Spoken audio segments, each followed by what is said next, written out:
কুবি কেকেনি যায় আপুনি খবৰটো নাই পোৱা হ'ব পায়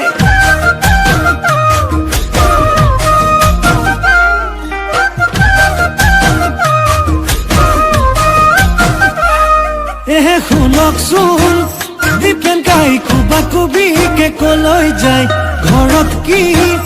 ঘটিছে জনায়ে নাই হ'ব পায় আপোনাৰ ফুলনিত ছাগলী সোমাইছে গোলাপী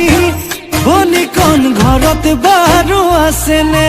কেনেকৈনো জানিম নবক জানো সুধিম নজনাকে থাকিবনো নোৱাৰি পেলানো সুধি বেয়া পালে